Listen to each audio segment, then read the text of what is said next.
नमस्कार, सीएनबीसी आवाज Motilal Oswal live studio में आप सभी का स्वागत है। आप देख रहे हैं ट्रेडर्स हॉटलाइन। मैं हूं आपके साथ श्रेया ठाकुर, मेरे साथ है मेरे सहयोगी कंचन नौटियाल और आज के मेहमान गाबा सर, जो अगले आधे घंटे आपके सवालों के जवाब देंगे। साथ ही बाजार में करना क्या है, सबसे बड़ा सवाल तो यही है, वो भी समझाएंगे। साथ ही क्वेरीज को भी एड्रेस करेंगे।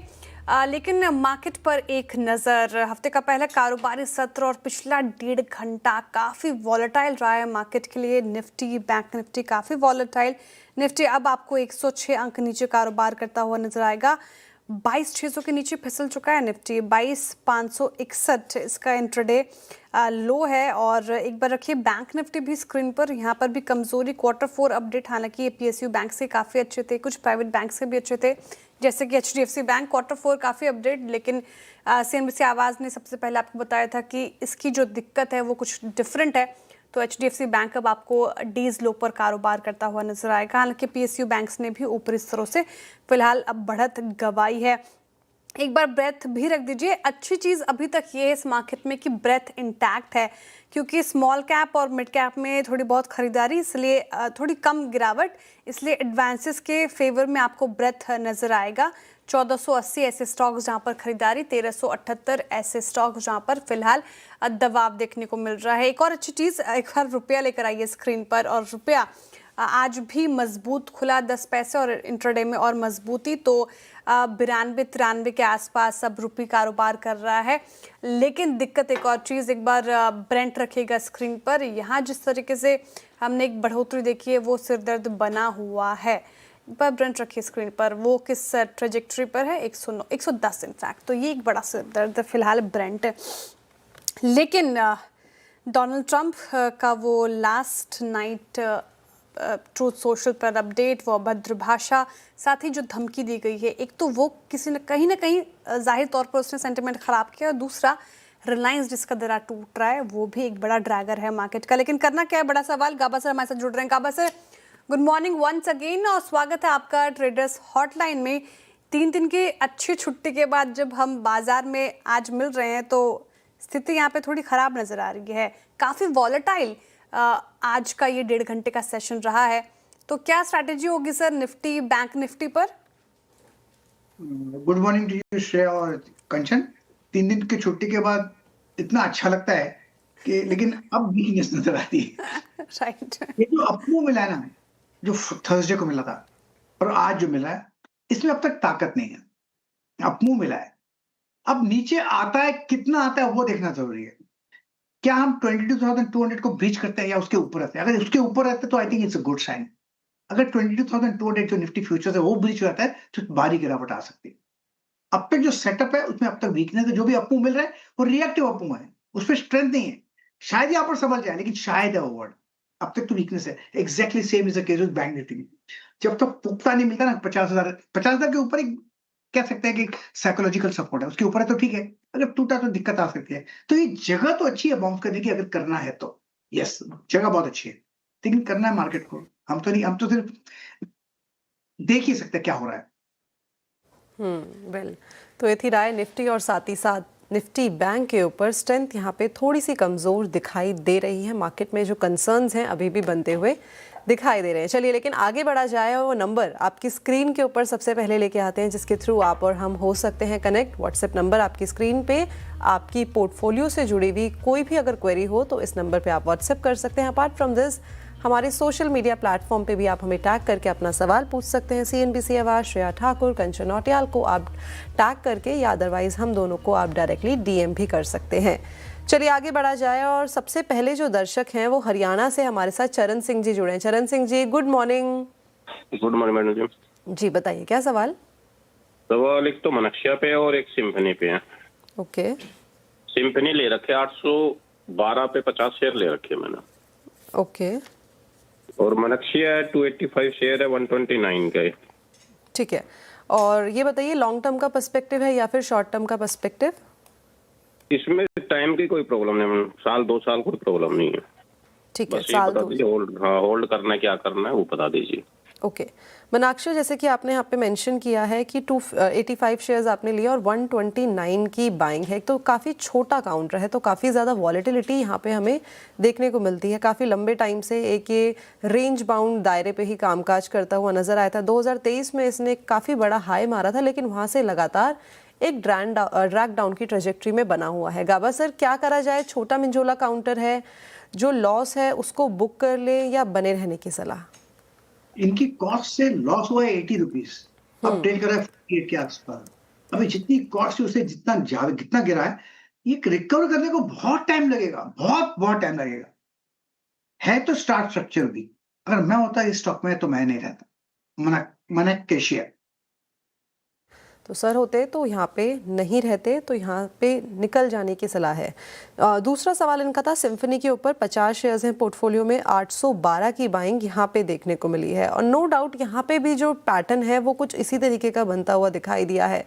पिछले कोई भी टाइम फ्रेम आप उठा के देख लीजिए, लगातार एक जो डाउनवर्ड ट्रेजेक्ट्री है वो देखने को मिली है। 812 की बाइंग, अगेन आई रिपीट, आगे क्या करना चाहिए? 812 की बॉइंग है, 870 में स्ट्रॉन्ग रेजिस्टेंस में, कॉस्ट के आसपास मौका मिलता है निकलने का तो निकल जाना चाहिए, सोचना भी नहीं चाहिए, क्योंकि स्ट्रक्चर वीक है सिम्फनी का। Sell on rice.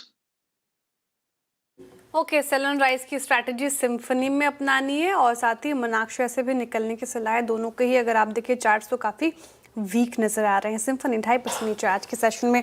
अगले कॉलर की तरफ चलते हैं, हमारे साथ जुड़ रहे हैं अनुपम अग्रवाल जी जयपुर से। अनुपम जी नमस्कार, good morning. Good morning ma'am ji, सवाल आपका।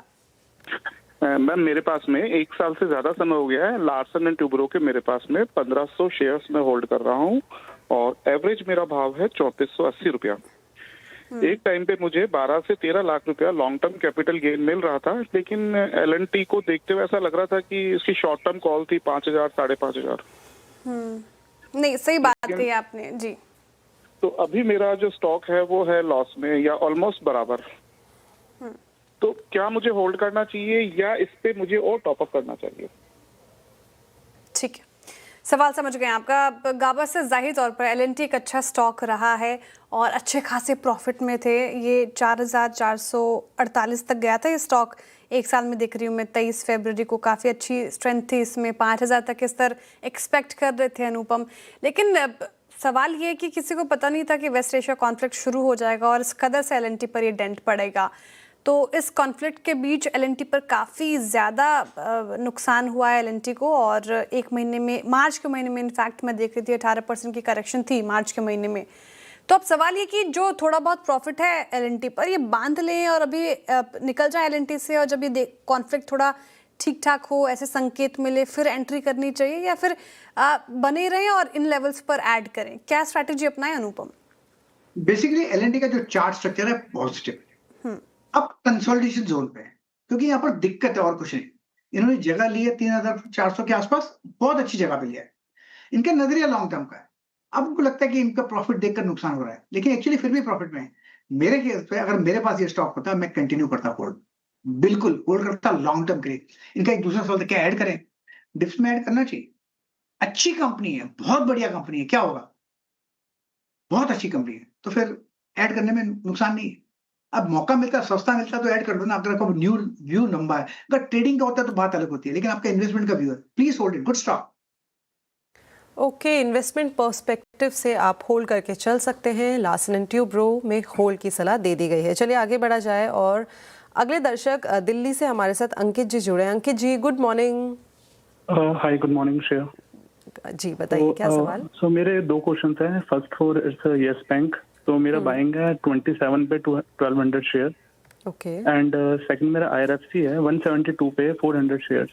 तो मतलब अभी 172 आपने बोला, राइट? हाँ जी 172 पे 400 शेयर। तो अभी मेरा ये क्वेश्चन था कि IRFC पे मुझे एवरेज करना चाहिए क्योंकि वो काफी गिरा हुआ है इस समय, and like what should I do for Yes Bank as well? Okay, शुरुआत येस बैंक के साथ कर लेते हैं। As you have mention 1200 shares हैं पोर्टफोलियो में और 27 की बाइंग है। वहाँ से काफ़ी ज़्यादा करेक्शन हमें ऑलरेडी देखने को मिल गया है येस बैंक में। इसके क्वार्टरली अपडेट्स भी आए हैं, उसके बाद आज यहाँ पे एक पॉजिटिव जो मूड है वो बनता हुआ दिखाई दिया है। लेकिन पिछले कुछ सालों में यहाँ पे एक निराशा जो है वो हाथ लगी है। गाबा सर क्या करा जाए? 27 की बाइंग 17 पे कर रहा है कारोबार। ऐसा है कि इसमें यस बैंक में बेस बन रहा है और बेस बनते बनते कभी कभी बहुत वक्त लगता है, लेकिन एक बार बेस बनने के बाद ब्रेकआउट मिलता है फिर मल्टीबैगर बनता है। ये एक रूल है स्टॉक का, बेस फॉर्मेशन का। अब बेस बन रहा है, इस बेस में सताएगा। आपको अपना नजरिया चेक करना पड़ेगा, आपका नजरिया लॉन्ग टर्म का है या शॉर्ट टर्म का है। अगर लॉन्ग टर्म का है तो कंटिन्यू होल्डिंग देखिए मत, फिर एवरी क्वार्टर देखिए। अगर शॉर्ट टर्म का है तो फिर एग्जिट और क्या। लेकिन मेरे ख्याल से ये आपको तय करना है कि आपका नजरिया क्या है। तो लॉन्ग टर्म का है तो आप होल्ड करके चल सकते हैं और शॉर्ट टर्म का है तो आप एग्जिट करके चल सकते हैं। दूसरा सवाल इनका IRFC के ऊपर है। 400 शेयर्स है पोर्टफोलियो में, 172 की बाइंग है। अगर 2023 से 2024 की बात करी जाए तो यहाँ पे इस स्टॉक ने अपने इन्वेस्टर्स को काफ़ी बड़ी जो वेल्थ है उसको जनरेट करके दिया है, लेकिन उसके बाद जो गिरावट आई है वो भी उसी तरीके से हमें देखने को मिल रही है। अब क्या करा जाए? है तो वीक स्टॉक, टेक्निकली वीक है IRFC। बहुत अच्छी जगह थी जहां पर सर्वाइव करने की थी, वो करीब 120 के आसपास थी, लेकिन वो भी टूट चुका। अब ब्रेकडाउन मिला है, अब 91 के आसपास ट्रेड कर रहा है। कहां तक नीचे जाएगा कहना मुश्किल है, लेकिन ये chart structure, technical structure IRFC का वीक है। मैं होता तो मैं नहीं होता स्टॉक में, I would have exited. IRFC weak stock निकलने की राय और यस बैंक पर भी राय हो गई, तो ये अपनानी है स्ट्रैटेजी आपको अंकित, IRFC और साथ ही यस बैंक में। और जो सवाल आपका ले रही थी वो कंचन थी। चलिए अब आगे बढ़ते हैं और अगले कॉलर की तरफ चले। महिराम बिश्नोई हमारे साथ जुड़ रहे हैं जोधपुर से। महिराम जी नमस्कार, good morning. Good morning madam ji. जी सवाल आपका। हेलो जी मैं सुन पा रही हूँ। हाँ मैडम जी, मेरे पास ITC के शेयर है 200-400 के भाव से लिए हुए हैं। ओहो, क्या पूछना चाह रहे हैं सर? इससे अब क्या करें मैडम, लॉन्ग टर्म होल्ड करें, निकलें कब, तो वापस भाव वो आएंगे कि नहीं आएंगे? और एक मेरे पास देवनियानी इंटरनेशनल शेयर है 210 के 200 शेयर लिए हुए।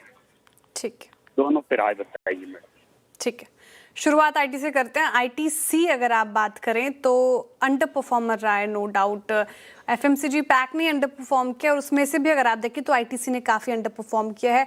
400 आपकी खरीद है, 290 पर कर रहा कारोबार, तो बहुत लॉस हो रहा है आपको, 108 रुपये प्रति शेयर से ज़्यादा का लॉस। गाबा सर ITC में क्या करे? 6 महीने में 30% की करेक्शन दिखा दी इसने। पिछले साल भी कुछ खास रिटर्न मिला नहीं था, इनफैक्ट पिछले साल भी ऐसे ही नेगेटिव रिटर्न मिले हैं। तो ITC में ये जो लॉस हो रहा है इनको प्रति शेयर 108 रुपये का, वो बुक करके बेटर काउंटर में शिफ्ट करें जहां मुनाफा होगा, या फिर लॉन्ग टर्म के लिहाज से आप होल्ड करने की राय देंगे? लॉन्ग टर्म के हिसाब से इट्स अ होल्ड। हाँ, शॉर्ट टर्म में थोड़ी वीकनेस है इनका। क्या इनको अगर ऐड करना है तो 250-260 ये एक जोन है, मेरे ख्याल से वो सपोर्ट जोन है। मुझे नहीं लगता है कि यहाँ इससे ज्यादा गिरावट होगी, तो वहां अगर चला जाता तो ऐड कर लीजिए, लेकिन होल्ड कीजिए लॉन्ग टर्म के लिए। जो ऐड करेंगे ना उसको बेचिए 400 के करीब, 500 तक मत सोचिएगा। जब भी जाएगा वो वक्त लगेगा। अच्छी कंपनी है, टेक्निकली थोड़ी वीक है, लेकिन 250-260 ये अच्छा स्ट्रॉन्ग सपोर्ट जोन है ITC में। ओके, 250-260 के आसपास आए तो आप ऐड भी कर सकते हैं, और लॉन्ग टर्म के लिए महिराम जी आप इसे होल्ड कर सकते हैं। तो ये स्ट्रैटेजी अपनाएं, 400 के आसपास जब आए तो निकलने की राय, फिर से फ्रेश व्यू भी ले सकते हैं और निकलने का भी सोच सकते हैं। अच्छा, दूसरा सवाल इनका गाबत सर देवयानी इंटरनेशनल पर है। इस पर भी लॉस झेल रहे हैं क्योंकि 210 इनकी खरीद है, 97 पर कर रहे कारोबार, 97 के लेवल पर। 6 महीने में 40% से ज्यादा टूट गया ये स्टॉक। अब क्या करें? है तो वीक, क्लियर कट, कहीं पर भी स्ट्रेंथ नजर नहीं आती देवयानी इंटरनेशनल पर। लो पे चलो, मैं इनको बोलता हूँ अगर ये रिसेंट लो हमने देखा है देवयानी का 91 का, अगर वो टूटता है तो फिर निकल जाएगा। स्ट्रॉन्ग रेजिस्टेंस 140 में। It's a sell on rise, simple stock. Devyani weak technical structure. Okay, तो ये थी राय देवयानी इंटरनेशनल के ऊपर। चलिए आगे बढ़ा जाए और जो अगले दर्शक हैं वो दिल्ली से सोनू जी हमारे साथ जुड़े हैं। Sonu ji good morning. Good morning madam जी बताइए क्या सवाल? 296 शेयर है मैडम मिंडा कॉर्प की। हाँ जी। 541 के भाव में मैडम, क्या करना चाहिए मेरे? ओके, लॉन्ग टर्म का व्यू है आपका या शॉर्ट टर्म का? लंबी अवधि के लिए रखना चाहते हैं कि छोटी अवधि के लिए? ये मैडम लगभग 1 साल के लिए। ठीक है, 1 साल के लिए। मिंडा कॉर्प 296 शेयर्स है पोर्टफोलियो में और 541 की जो बाइंग है वो देखने को मिली है। पिछले 1 साल में नो डाउट यहाँ पे भी एक जो प्रेशर है वो आता हुआ दिखाई दिया है। इनफैक्ट पूरी अगर हम बात करें पैक की सेक्टर की तो यहाँ पे भी एक प्रेशर आता हुआ दिखाई दिया है ड्यू टू ग्लोबल सर्कमस्टांसेस। लेकिन आगे की जर्नी मिंडा कॉर्प के लिए कैसी रह सकती है गाबा सर? टेक्निकल चार्ट्स पे इस टाइम पे किस तरीके से प्लेस्ड है? बड़ा स्ट्रगल है अपर रीजन्स में 450-600 के आसपास, लेकिन इतना डर नहीं लगता मुझे स्टॉक को। Basically chart structure Minda corporation का पॉजिटिव है। मेरे ख्याल से अगर मैं होता तो इसको लॉन्ग टर्म के लिए होल्ड करता। शॉर्ट टर्म में थोड़ी अभी स्ट्रेंथ मिली है, अगर बाउंस करना है तो ये जगह तो बहुत अच्छी है बाउंस करने की। Upmove sideways zone, sign of strength, यहाँ से अपमूव फिर कंटिन्यू होगा जो 600 650 भी पार करेगा। मेरे ख्याल से it's a hold for long term. मैं होता तो होल्ड करता। देवयानी इंटरनेशनल। मिंडा कॉर्प है ना गाबा सर? सॉरी मिंडा कॉर्प, मेरी गलती हो गई, सॉरी इट्स मिंडा कॉर्प। हाँ ठीक है, thanks for correcting. Thank you so much sir. Minda Corp तो यहाँ पर होल्ड करना है आपको लंबी अवधि के नजरिए से, अच्छा लग रहा है स्टॉक। अच्छा, नेक्स्ट कॉलर के साथ बातचीत की जाए। गुरप्रीत सिंह जी हमारे साथ जुड़ रहे पंजाब से। गुरप्रीत जी नमस्कार। नमस्कार, गुड मॉर्निंग। गुड मॉर्निंग, सवाल सर आपका। So I'm holding IDFC First Bank shares of around 6,000 shares at 50 rupees. तो इसके ऊपर मेरे दो क्वेश्चंस हैं। एक, फॉर नेक्स्ट 1 to 2 years इसका प्राइस टारगेट कहाँ दिख रहा है आपको? नंबर 2, सेकेंड, ये मैं एक्यूमुलेट करूँ करंट लेवल से? अनफॉर्चुनेटली मैं प्रॉफिट बुक नहीं कर पाया एट हायर प्राइसेस।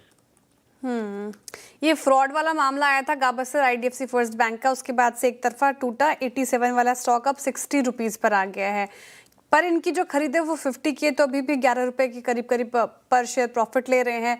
अब इनका सवाल सुना ही होगा आपने, 1 से 2 साल के लिए स्टॉक कहाँ तक जाता हुआ नजर आ रहा है आपको, और क्या इन लेवल्स पर ये ऐड कर सकते हैं? जब कुछ ऐसा न्यूज आता है नेगेटिव, तो मेरे ख्याल से स्टॉक में होना नहीं चाहिए, तो प्रॉफिट में बैठे हैं, होना नहीं चाहिए, निकल जाए। मैं होता तो पैसा निकाल देता। अगर विकल्प तो बहुत है ऐड करने के स्टॉक्स में, अच्छा स्टॉक जहां पर जो न्यूज नेगेटिव ना हो उस पर निवेश कर सकते हैं। आप इस चैनल को देखिए, जरूर कुछ ना कुछ इन्वेस्टमेंट आइडिया मिल जाएंगे आपको। फिलहाल मैं प्रॉफिट में होता तो निकल जाता। कौन सा है? IDFC first bank. ओके, तो ये थी राय IDFC फर्स्ट बैंक के ऊपर। चलिए आगे बढ़ा जाए और अगले दर्शक जगदीश जी हमारे साथ जुड़े हैं। Jagdish ji good morning. Good morning madam. जी बताइए क्या सवाल? मैडम मेरा सवाल है NMDC पे है। NMDC का 500 शेयर में 2 साल पहले लगभग लिया था, एवरेज प्राइस तो 63 के आसपास है। तो मैडम वो लॉन्ग टर्म मेरा विजन है, वैसे क्या करना चाहिए अभी? ओके, NMDC जैसे कि आपने बताया 63 की आपकी बाइंग है, 500 शेयर्स है पोर्टफोलियो में, और आज ज़बरदस्त तेज़ी यहाँ पे देखने को मिल रही है। एवरेज वॉल्यूम भी जो अगर हम देखें तो वहाँ पे भी शानदार इजाफा, और करीब यहाँ पे 3% का उछाल देखने को मिला है। गाबा सर क्या करा जाए NMDC? Hold simple. NMDC इतनी गिरावट है, इस टर्मोइल में भी NMDC सस्टेन किया, स्ट्रक्चरली पॉजिटिव है, मेरे ख्याल से होल्ड के लायक है। आज का मूव भी बहुत ही बढ़िया है, अगर आज ऐड भी करेंगे तो भी चलेगा। मेरे ख्याल से होल्ड के लायक है स्टॉक NMDC। ओके, NMDC पर ये व्यू। पूरे मेटल माइनिंग स्पेस में अच्छी खासी रैली देखने को मिल रही है, डेज हाई पर 48% पर। और खबर भी थी NMDC पर, इन्होंने आयरन ओर प्राइसेस रेज किए हैं छत्तीसगढ़ माइन में, और जो आंकड़ा है वो 450 से लेकर 550 प्रति टन का है। तो ये जो प्राइस हाइक हुआ है आयरन ओर का, उसके बाद एक पॉजिटिविटी भी देखने को मिल रही है मेटल स्पेस में, हालांकि स्ट्रेंथ भी है। अच्छा, कुछ और काउंटर्स सोशल मीडिया के भी एड्रेस कर लेते हैं। बहुत सारे सवाल आए हैं गाबा सर, और एक जो सवाल मैंने देखा है वो पिरामल फार्मा पे। एक बार पिरामल फार्मा का चार्ट रखिएगा स्क्रीन पर, और जो सज्जन हमसे सवाल पूछ रहे हैं उनका नाम अगर मैं बताऊं तो परेश जी सवाल पूछ रहे हैं पिरामल फार्मा पर। 100 स्क्रीन पर रख दीजिए चार्ट पिरामल फार्मा का। 194 इनकी खरीद है, और जो क्वांटिटी है इनके पास वो 3000 की है। तो गाबा सर लॉस हो रहा है इनको, लेकिन लॉन्ग टर्म पर्सपेक्टिव से पिरामल फार्मा पर पूछ रहे हैं। हालांकि पूरा फार्मा स्पेस अगर आप देखें तो आज बैकफुट पर। स्ट्रक्चरली पिरामल फार्मा वीक है, इसमें स्ट्रेंथ नजर नहीं आती, और भी गिरावट आ सकती है। इनका जो जब लिया था उसके बाद जो स्टॉप लॉस होना चाहिए 185 होना चाहिए, वो नहीं लिया। First loss is the best loss. तो वो लॉस एक्सेप्ट कर लेते हैं तो आज इतना लॉस नहीं होता। तो just remember one thing, first loss is the best loss. मैं होता तो स्टॉक में नहीं रहता। अगर आपको होल्ड करना है तो एक मौका मिलेगा 165, 160, 165 के आसपास, वहां पर एक रीलूट कीजिएगा पिरामल फार्मा, PPL फार्मा। ठीक है, तो ये व्यू है फिलहाल। अभी तो एग्जिट करने की राय है, FSL और राइज की स्ट्रैटेजी भी अपना सकते हैं, लेकिन फिलहाल वीक लग रहा है ये काउंटर। चलिए वक्त हो रहा है छोटे से ब्रेक का, लेकिन ब्रेक के उस पर आपके सवालों का रहेगा इंतजार। जल्द लौटते हैं। चलिए एक बार फिर से स्वागत है आप सभी का ट्रेडर्स हॉटलाइन में। काफ़ी सारे सवाल हमारे सोशल मीडिया प्लेटफॉर्म पे भी आ गए हैं। अगर आपका कोई भी सवाल है तो आप भी हमारे सोशल मीडिया प्लेटफॉर्म पे अपना सवाल भेज सकते हैं। सबसे पहला सवाल जो है मैं राम रतन जी का लेने वाली हूँ। गाबा सर, इनके पास साइंट के 178 शेयर्स हैं पोर्टफोलियो में, बाइंग प्राइस है 1395।